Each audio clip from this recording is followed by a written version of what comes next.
Obviously, a lot of attention on 2024 now that the votes have been cast in the midterms. 2/3 of Americans in exit polls say that they don't think you should run for re-election. What is your message to them, and how does that factor into your final decision about Jack? whether or not to run for re-election? It doesn't.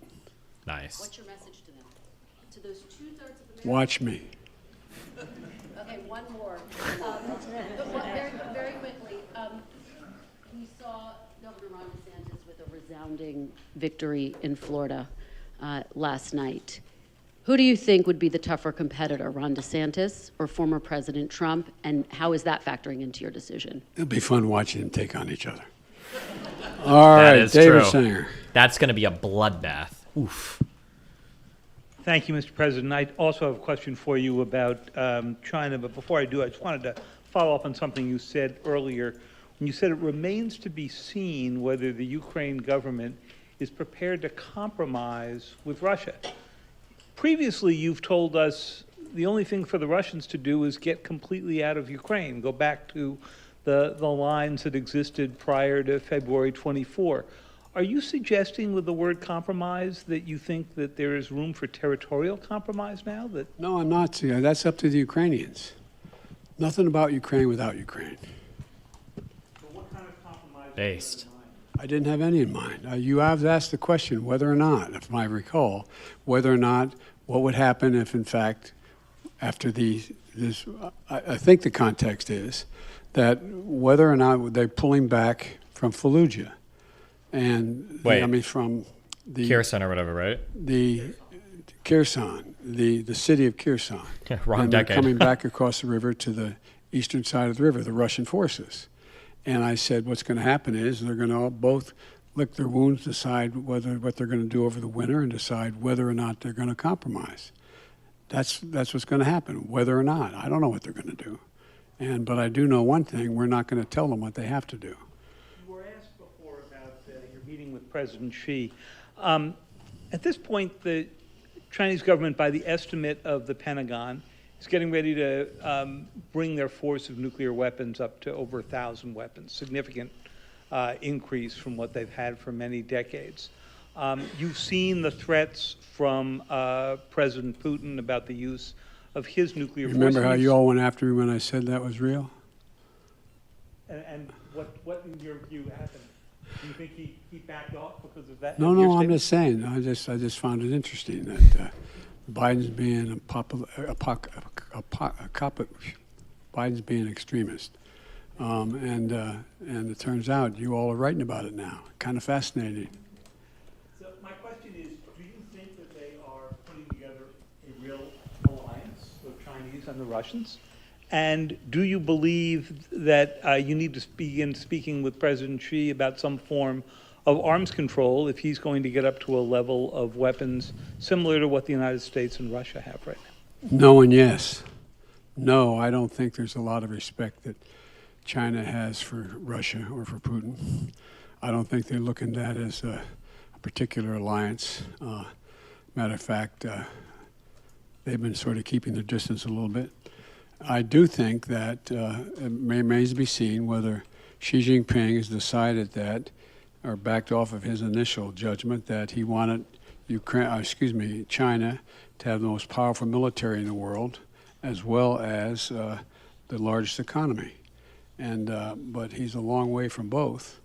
But I think talk about nuclear weapons and location, the number of them, and access is important to discuss. Thank you all so very, very much. President.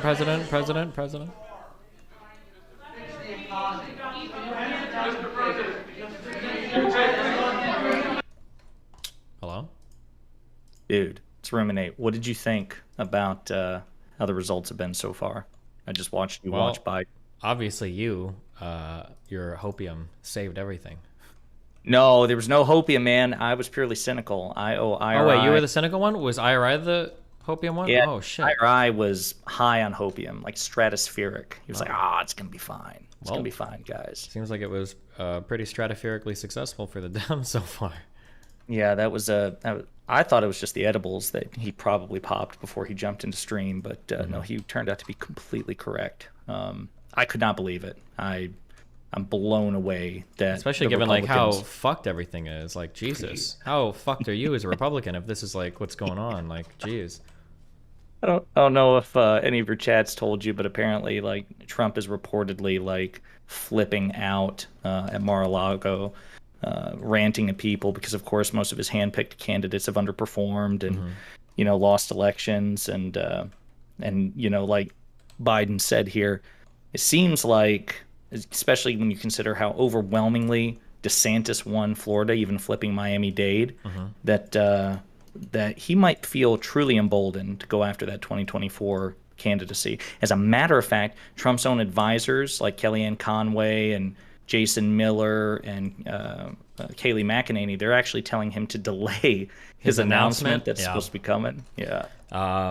Yeah, it's going to be a fucking bloodbath. Like, I haven't even looked. I've got them all loaded up, but I haven't looked yet. Actually, let me go warm up some food real quick, and then I'll come back. Sure. And yeah, hold on one second. Talk away. Introduce yourself. Hey, everybody. It's Ruminate from last night with IRI. Good to see you. You guys should definitely check out Simon Rosenberg on Twitter because he was the pollster and data analyst and ex-Clinton operative who was really leading the charge on kind of the optimistic interpretation. It's like at Simon WDC. You should really check him out. He's really good. It's not that, as Chaz said, no, not that Dems are doing that well. It's more that Republicans are underperforming. Or I mean, like right now we're still favored to lose the House, and right now the Senate is still a dead heat, right? So that's not great. But when you consider that the historic trend favors, the midterms favor the Republican or the president in power's opposition party, the fact that Biden is actually standing to do better than any midterm president since like JFK, that's huge. It's just the presidents or the Republicans just shit the bed. I'm in DGG chat. I pulled it up. I'm sorry. I thought what Destiny shows on the left-hand side of his screen is DGG chat. Are you talking shit about me? Welcome back. No, of course not. Absolutely not. I would do that only to your face. Or are you committed to the Georgia thing? Yeah, I think I will. If it's close out. It's December 6th, man. It's right around the corner. Yeah, if we do it, it'll only be like literally one weekend, I think. Yeah. I saw about an hour and a half of your chat with Lauren Chen and everybody last night. Holy Jesus fucking Christ. It's so much misinformation. Like, they lie seamlessly, and they'll move from one lie to the next, even when you call them out on it. It's like insane.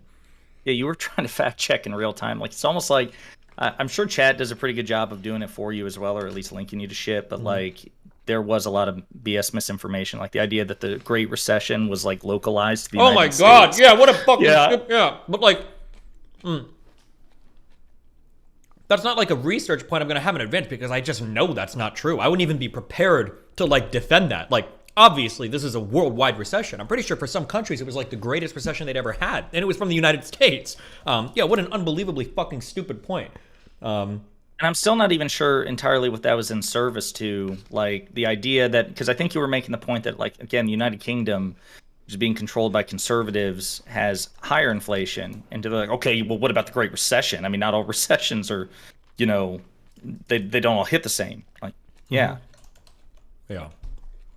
How dumb. And then who was the guy that you and Vaush argued with about Ukraine and Russia? Michael? Oh, Michael Tracy. Oh, God. Dude, that guy. He's like a machine gun. Don't want to interrupt too much, but if we want to go back to the Great Recession stuff, you have to be very careful because Canada's economy is entirely counter-cyclical to the world. All they do is export commodities. And while they were hit with it initially, when oil went to $140, when all their metals were very expensive, their economy wasn't nearly as bad as the rest of the world. Okay, hold on.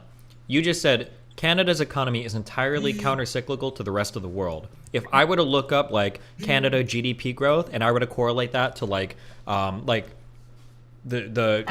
rest of the G7 or the OECD, you're just telling me it's literally going to be an inverse, or It's not literally going to be an inverse, but Okay, so they're just they just have their market okay. force focuses are a little bit different, such that in certain types of recessions, they're either not going to be hurt as much or they might gain a little versus the United States because our markets are different, right? Yes, yeah, and then Okay. because of that, the people in Canada are going to say, well, it didn't really affect us as much because they weren't in a downturn because the oil sands and everything turned back on, and so they may perceive it differently than what the reality. Sure, but they did normally have a is. downturn after like 2008. Like it was like It was a year later. They did. I thought they officially entered a recession, if I remember correctly. And so I'm trying to fact check here. it was like negative 4% GDP growth for a year, I think, or 3.9. Yeah, that sounds about right. But I mean, again, in the grand scheme of things, there's other economies that are hurt a lot worse. So. Sure. Yeah, but I don't think that was. I mean, that's a more nuanced and defensible point. And I'm Ruminate, by the way, RagePope. Nice But I to meet mean, you, but yeah, but I don't think don't- that was the point. What's her face was making. She made it sound like She it was was saying that other exclusive. countries predicted our fucking recession, which is bullshit. well, I mean, the other thing too, there's always going to be people who say they've predicted it, and then they're going to look at that in hindsight bias and just ignore all the other mistakes that they've made. Yeah. The biggest thing that I've seen with all the conservatives that I talk to is they'll take on something that has like a little bit of factual grounding, and they'll spin it up from like a 1 to like a 9 or a 10. Yeah. Which is when you hear those conversation pieces, it's like, okay, well, masks don't really help with COVID. Well, that's not really true. They're not totally effective, but you know, if they're not totally effective, then they're useless. Yeah. It's the same thing. You know, Canada wasn't affected. Oh, well, because we are actually helped out by our commodities industry, and so that didn't hurt us. Everything that happens, oh, there was election fraud. Oh, well, yeah, it's just cancer. I don't know how to deal with it. Whose phone is going off? What the fuck? Sorry, that's me. That's my work phone. I'll be back. Maybe. It won't. Quit your job. This conversation is infinitely more interesting. Bears. All right, what's up? No, that's it, man. Just want to see if you were still committed to Georgia and if you were super pleased and at all surprised about how things turned out last night. That Herschel dude is kind of fucking crazy, no? Yeah, I think Warnock is still technically in the lead. It's just within that margin of error where it's like an automatic. What does it have to be? Is it like less than 50% goes to runoff? I or thought what? I thought yeah they have to get. I thought somebody has to get 50%, and I don't think either of them cleared it. But yeah, it's I can't believe that Walker is. I can't believe he's within the margin because not only of his like debate performance and all the scandals associated with him, but I guess I was under the impression that Warnock was more popular for the first 2 years, like since he was elected in 2020, than apparently what he is. I don't know if it's because of his association with Biden or what, but I don't recall. I thought he and Ossoff were fairly popular after their election. So then the incumbency advantage as well. But I guess Georgia's still classically a red state, so maybe I shouldn't be surprised, but I am. Yeah. The I saw it was I think it was Lauren Southern on Twitter said that now's time for a deep period of introspection from the GOP, but I'm still not entirely sure that that's She's not in any gonna position happen. to call for an introspection, though, because she worships Trump just like all the other people. The introspection is Trump is a fucking cancer to your fucking political party. That's the only thing that needs to be introspected on. Because otherwise, I think Republicans would be doing... If there was no Trump, I think Republicans would have won by a landslide. Right. It was his candidates that lost. It's him that's making the Republicans deeply unpopular to center-right Republicans or people in the middle. It's his throwing constant temper tantrums and shit that's hurting the polls. If he would just step aside and let DeSantis, who's doing whether you like him or not, he's an effective governor. He's an effective leader in Florida. He kicked ass in Florida, but that's never going to happen. None of the Republican leadership can say anything because there's this cloak of silence over everybody waiting for what fucking Daddy Trump wants to do next. Which I'm fine with. I'm great with that. But yeah, Trump is literally rotting the fucking party from the inside out. And the Republicans have nobody to blame but themselves, or the voters, really. Well, it's an interesting rock paper scissors dynamic because, as far as I know, I mean, even well into the January 6 hearings, I want to say even as far back as within the past 6 weeks, even after the nuclear document scandal and everything else, Trump was still, according to most polls, although now we have to question the reliability of polls these days, but he was still by far the front runner for the GOP in a primary. But like you said, he's almost radioactive. I mean, he's clearly radioactive, not even almost. He is radioactive in a general election. So it's it is this weird rock, paper, scissors thing where he will almost certainly at the current rate beat DeSantis in a primary, but would lose against him in a general. That might change. After this, the polling and everything or at least the betting markets have flipped dramatically for DeSantis. And think about from now until the election, what can Trump do to improve his standing with the American public and the Republican Party? I don't think he can do anything. Whereas DeSantis has a lot that he can do in terms of how he governs in Florida, in terms of the type of leadership he provides to the Republican Party, if he has an opportunity for that. I don't know what like the House is going to look like with leadership maybe changing hands. But like I feel like DeSantis has a lot of like different avenues that he can use to grow his stock in the Republican Party. What's Trump going to do? He's just going to keep going on Truth Social. He's going to keep crying. He's going to keep holding rallies. He's going to keep crying. He's going to keep posting on social media. He's going to keep crying. Like that's all he does is cries and complaints. And then maybe get more indictments, maybe go to court, maybe get more FBI showing up. Like everything that he does is worse and worse and worse for him. It's like Vaush handling dramas, where every single time Vaush gets involved in a major drama, he's losing like 5,000 or 10,000 subs. Vaush never comes out of a drama doing better than he did before. He's always losing. And I feel like Trump is the same way at this point. Every single time he's involved in some shit, he comes out looking worse. Maybe not to all the Republicans, but just enough that it's like causing this like schism in the party where people aren't trusting him, where independents definitely aren't trusting him. And he's like rotting any of the ability of the Republican leadership to govern effectively, because you always have to look and see what Trump is going to say next. I mean, all that sounds sound, because when Trump came into, American politics, he was able to successfully leverage the fact that he was politically an untested outsider, right? So there was no record against which to compare, and he was able to use that to his advantage. Like, hey, look, I'm not some sort of, I am anti-establishment. You still argue with people to this day that, that Trump is the embodiment of anti-establishmentism, when in fact he's obviously not, for various reasons. But now he's played that card, and he's banned off Twitter, though that might change. And I wonder if you think that might help his, his political stock, his social stock, if he's able to get back onto Twitter. You don't think so? Somebody emailed me this. Some PhD history dude a long time ago emailed me this, and he said, if Trump, this was in like 2017. This is a really old email, and I fucking deleted it. I don't have it. But he basically said, the way that all populist leadership goes is like this, and Trump will probably be the same. I wish I could find this guy's email because he was a prophet. What happens is, people are dissatisfied with the status quo. Populism starts to get really popular, and sometimes it gets so popular, you actually get populist leaders elected. And when populist leaders get elected, it's always the same thing. They come in, they realize that governing is actually very difficult. The problems are actually highly multivariate. There's not a simple solution to everything, and they get nothing done. And eventually people are like, oh, well, that was a boring experiment. And then populists like lose popularity, and then people go back to like traditional governance. That's what that guy said. I think it was like in 2017. So it kind of seems like we've watched that play out. We kind of watched that play out with, well, not I want to say Bernie's campaign and all the people that he hired, but like it seems like that's what played out with Trump exactly. He came in, he was the outsider, he wanted to do shit, and then as soon as he got there, there's a million excuses. Every problem's intractable. He can't govern effectively. There is no coalition building or anything, and now he's gone and he's just crying like a populist. And there's no solutions with him, nothing going forward. Do you think then that, if we agree that Trump is effectively tapped out in terms of political potential, he played the one Trump card, pun intended, that he had, and now you have somebody like DeSantis who, is the governor of a leading state, a major state. He won an unprecedented victory last night. Do you think that DeSantis will need, in order to unlock his own potential, the rest of Republican leadership to abandon Trump? So like Kevin McCarthy to start distance himself from Trump, Mitch McConnell to be more outspoken against. This is the problem. He needs them to pull off of Trump, but Trump still has an incredible sway over the Republican Party, right? Yeah, I mean, that's why I'm saying that's where like it's. And look, now you've got like you literally got Trump like talking shit now about DeSantis. Like he's already starting to fight. Like this is the worst case scenario now for DeSantis. Like why? Like you don't want to be doing this shit, right? You don't want Trump. Did you see that he tweeted on or posted on Truth Social? He's like, now that the election in Florida is over and everything went quite well, shouldn't it be said that in 2020 I got 1.1 million more votes in Florida? Yeah, that's what I'm looking at right now. Yeah, I see this on Truth Social. Yeah. So it's like, how scary is that now that Trump is going to be starting to fight with DeSantis? It's like this is like a doomsday scenario with the Republican Party.